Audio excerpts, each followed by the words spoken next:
Ladies and gentlemen, real quick, before we get to this next fight, there was an iPhone found in the ladies' room. Background picture is that of a little puppy laying in the grass. If you're looking for a phone and you have missed it, come down to the lobby and we'll make sure you get it, okay? Thank you very much. This next fight is brought to you by Second Wind Brewery. Make sure to stop by one of our concession stands and get an official Cage Titans IPA from Second Wind. This is a professional mixed martial arts contest taking place at the welterweight division, scheduled for 3 rounds, 5 minutes apiece. Introducing to you first, in the red corner, holding a professional mixed martial arts record of 5 victories and 9 defeats. He stands 6 feet 1 inch tall, and he weighed in at 167 pounds. From Houston, Texas, by way of St. Louis, Missouri, he's representing Main Street MMA. Make some noise for Montrel, Too Cold James.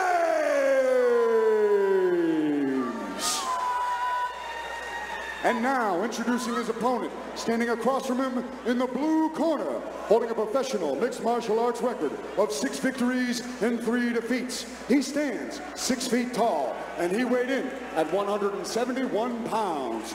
From Middleborough, Massachusetts, he's representing Rose on MMA. Let's hear it for Marty, the Beast, Navis! And when the action begins, our referee in charge of this welterweight contest is Tommy Santana. Man, Montrel's nickname is Too Cold, but that was very cold. You kidding me? I peed a little. that was very, very intimidating. I thought Marty was going to eat me, but too cold, ice cold in there, and composed, ready for this fight. The dark trunks for Marty Navis, the light blue for Montrel James. Good inside leg kick right off the bat. Montrel digging to the body. Nice jab. They both land. Told you they were going to come in and scrap. Yeah, he's got long, lanky limbs there, does Montrel. Ooh, funky angles with those punches. Marty is staying composed and calm. He's taking his time. He's looking to set up his shots. And he's just missing with them and landing some and throwing with some bad intentions here. They're both just missing in the pocket. Nice right here from Montrel. Oh, they're throwing. Marty lands. He's got Montrel on baby gazelle legs. Yep, he's wobbling. He's hurt. And he changed the level, trying for that trip. Montrel with the overhook. Both guys landing in those exchanges, but Marty got the better shot when the equilibrium was gone. Great takedown, great body lock takedown right there. Just trying to weave the leg. Raining down shots with that right hand is Marty. Looking for another little like leg trip there.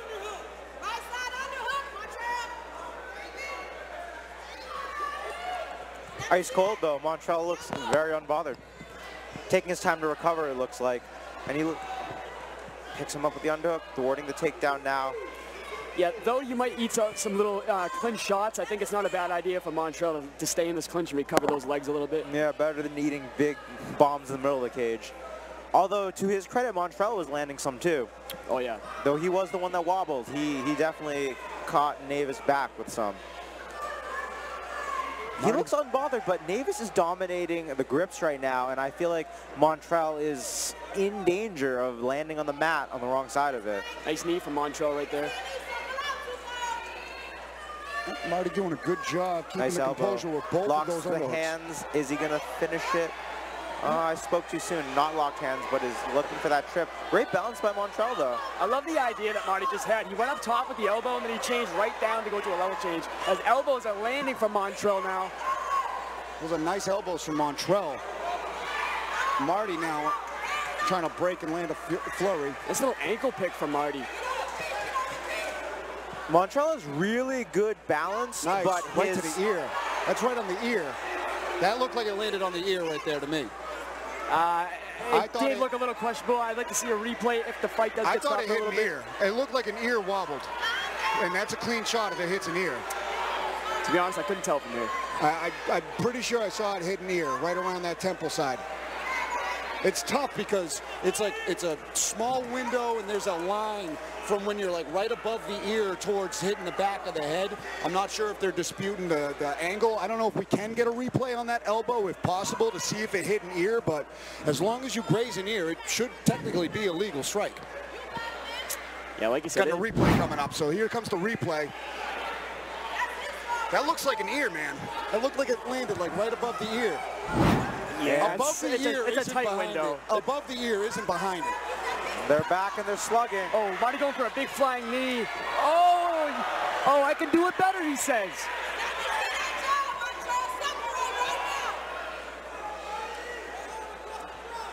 Constant pressure on the cage from Marty. Good frame from Montrel, though. Montrel's very unorthodox in the way that he's... Oh, wait, with that knee to the face, clean and an elbow following. Montrel is landing some big shots in tight in a firefight here. Nice knee and an elbow over the top. Marty ducks under a dangerous one. Marty doing some work to the body now. This is some crazy clinch work. Just constant bows getting thrown from both sides and knees. And both throwing with bad intentions. Montrel is very interesting. He's got great balance. He's very unorthodox in how he's trying to fight in the clinch. He's not getting the quote-unquote proper grips, but he's made space for these unorthodox knees and elbows, so I guess you can't argue with results. So Marty does a great job of getting to that back, right? But I'd like to see him get rid of that little leg weave and still keep that body lock, but just way down and try to get him to the ground. He's got an arm trap now with the body lock.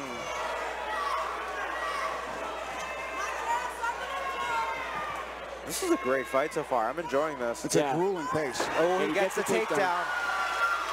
And he's got good grips right now, taking his way to the back, got around the neck. He's got an arm triangle grip with a rear naked attack right now, so I don't think Montrel's in jeopardy of getting finished, but maybe if Marty can switch the grip, now he's posturing up with double hook, both hooks in with a back take. Montrel trying to use the cage to reverse.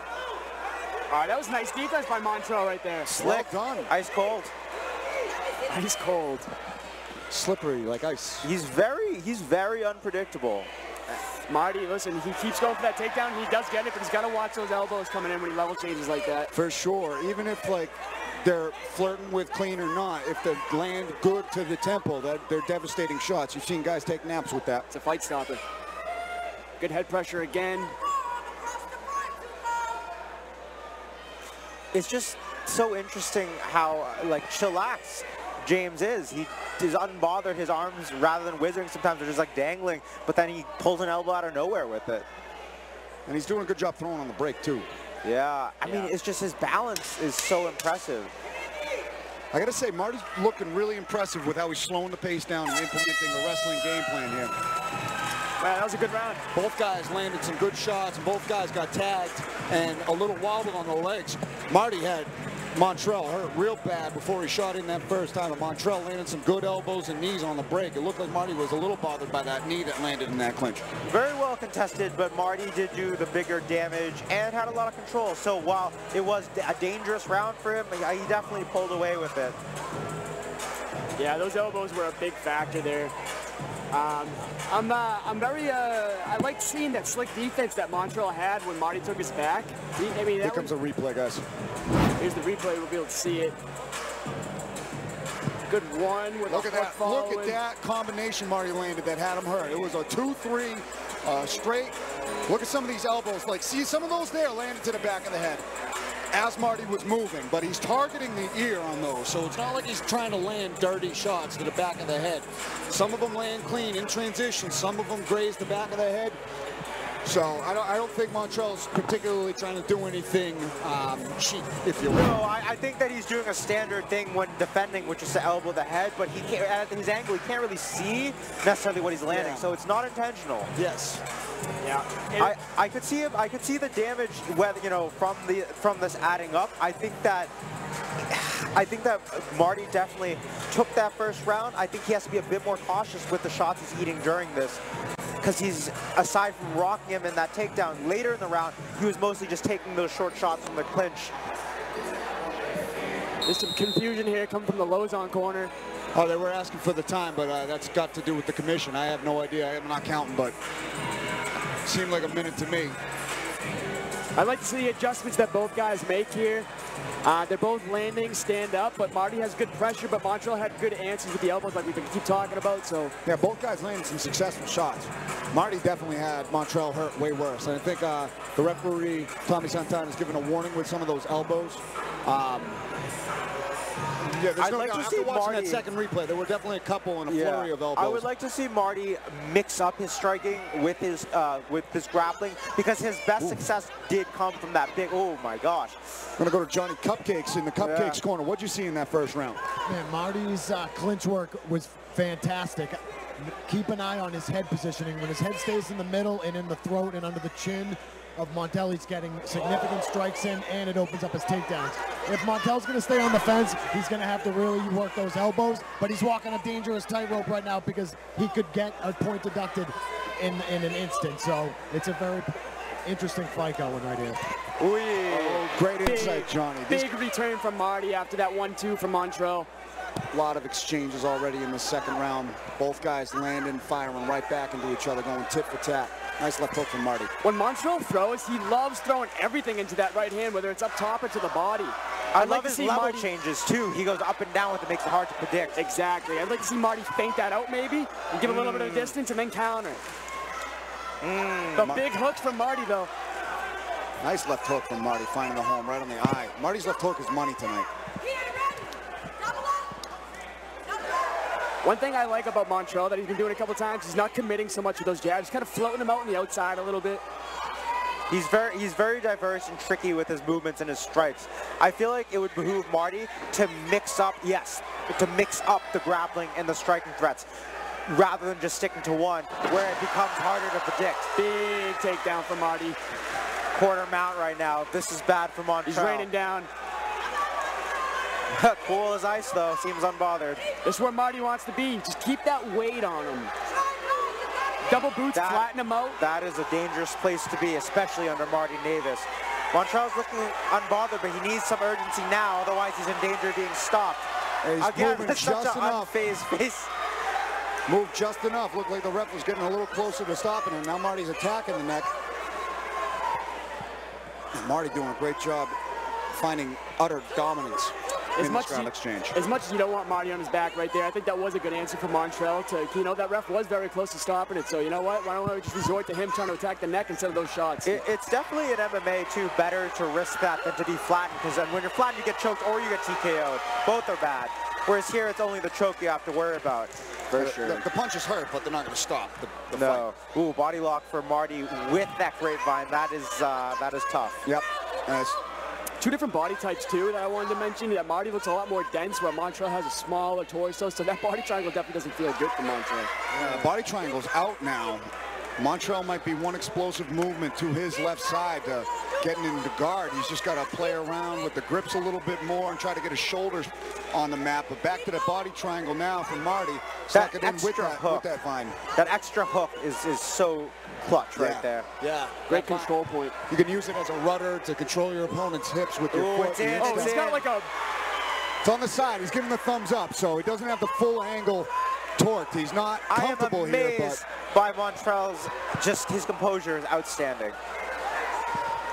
Yeah, and I see a cut on Marty.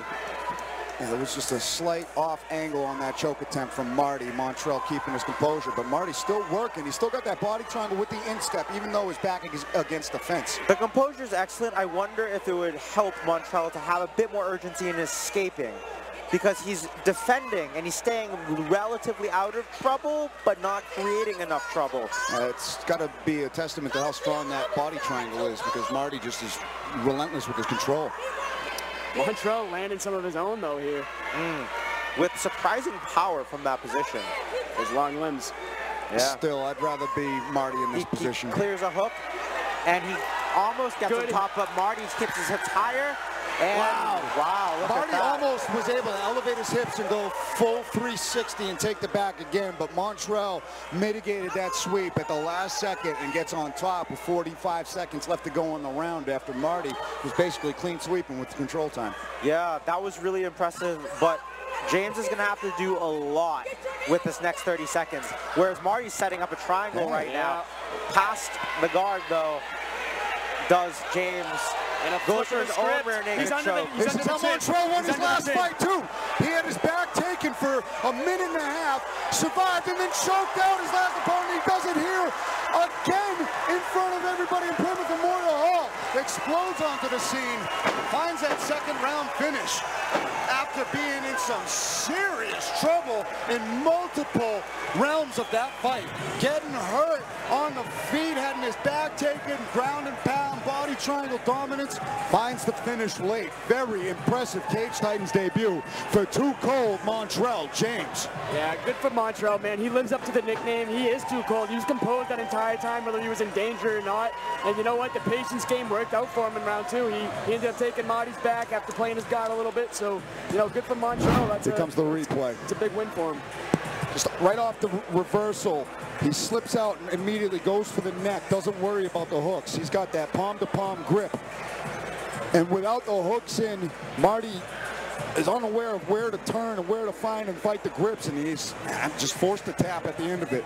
Tremendous job from Montrel James, keeping the composure, weathering the storm, and getting the win. Very slick and unpredictable. Very fun to watch. You know, hats off to Marty, though. I know how hard he works. I know it doesn't mean anything at the end of the day with these outcomes here, but he always comes with fire. And I know he was really looking for that win, but it just wasn't his night. And you know, Montrel should be on cloud nine. Obviously, you know, that was a great win for him. I mean, Marty did his thing. Marty was for sure ahead Looking for most good, of these two rounds. Definitely the first one was ahead this round, but just that one lapse in focus, and Montrel James was able to really capitalize and finish the fight. All right, here come post-fight statistics, gentlemen, coming up on the screen here. As we're looking at, Montrel was hanging in there when it came to the strikes that he was able to land, but domination with the control time from Marty, but all Montrel needed was a little bit of time and that top pressure to get the finish. Hard-fought W for sure.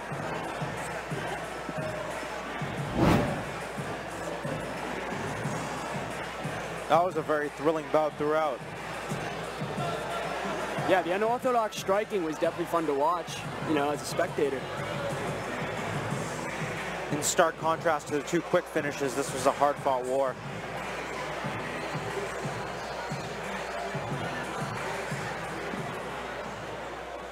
Ladies and gentlemen, keep the noise going for these two. Referee Tommy Santana has called a stop to this contest at 4 minutes, 42 seconds of round number 2, giving you your winner by submission due to a rear naked choke, Montrel Too Cold James.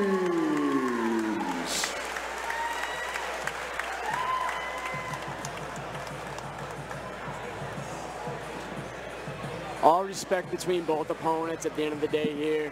Montrel taking the time to talk to Marty after a huge battle they just had for 2 rounds of action.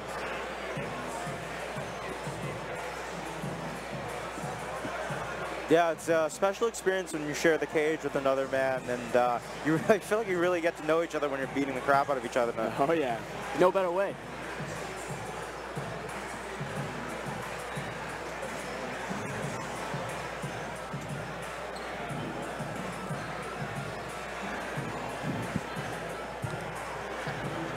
Montrel, my man, all the way from Texas. You told me you were about to put on a show. You've been working your ass off in the gym. How did it feel to come out here and show out for Plymouth? Man, shout outs to each and last one of you guys. I want to give a big shout out to my Lord and Savior, Jesus Christ and God. Man, if it wasn't for them, none of this would be possible. I want to give a good shout out to Cage Titans, the matchmaker, the promotion, the staff. All of you guys have been awesome since I've been here. Man, I want to give a shout out to my teammates back in Houston and back in St. Louis. I love each and last one of you guys that put forth the effort to help me get forward for me and my dreams. I want to give a shout out to each and last one of my sponsors. I had 2 fights fall off. I had a championship fight fall off, and then I had another fight fall off. But I thank Cage Titans for making it all worthwhile. And I want to give a huge shout out to my opponent. Thank each and last one. Y'all are true die-hard fans. I've studied this man, and outside of me studying him, you guys with him the good, and you guys been with this man through the bad, his losses and his wins. Y'all the true champions, y'all the true titans. I appreciate you, each last one of you guys. Also, I gave this name to this building. I'm calling it from this day forward, Titan Hall. I appreciate all of you guys, and welcome to Titans Hall. Too cold, only the coldest. God bless you guys. Have a safe travel home. I couldn't do it any better myself. All the way from Houston, Texas. We'll see you again soon, my man. September 23rd. Looks good. Fuck all the bullshit. I want that 170 fucking title. If I need some more work, let me know in my comments. All you trollers tell me. Other than that, I want that fucking title. Other than that, I'll see you soon, Mr. 170 champ. I watched you, I see you, and I want your shit. Okay, there you go. Montrel Williams. And listen, I'm here real quick with Marty. Marty, I gotta say, I see your gloves in your hands. You've been with us since 2015. You made your debut. It's been incredible watching you throughout the years grow as a fighter, human being. You bring a rowdy-ass crowd. We love you, but what do you gotta say to everybody, man? The way my career's been going lately, you know, I put my heart and soul into training all the time, every day, time away from family. I also work a full-time job on top of that. It's a lot going into this, and you know, the last two fights just couldn't go my way. So, you know, I got a little boy at home that needs his dad, so for now, this is gonna be it. I'm gonna leave these right here. I love you guys. Thank you so much for supporting me all this career. And I will be around. I'll come to the events and see everybody. I got a lot of teammates coming up. You know, one of my teammates, I'm gonna give him a shout out right now. Jack Condon, he was right there. I don't know where, there he is. That kid is gonna be in the UFC. And I love that kid to death. He helps me through everything. So watch out for him, because he is going to the UFC probably very soon. So, but for now, thank you guys. I love you guys. See you guys later. My man. 8 years with you, brother. It's been an amazing journey. Enjoy fatherhood. As a father of 5 myself, it's amazing. So we wish you all the best. One last time for the beast, Marty Navis.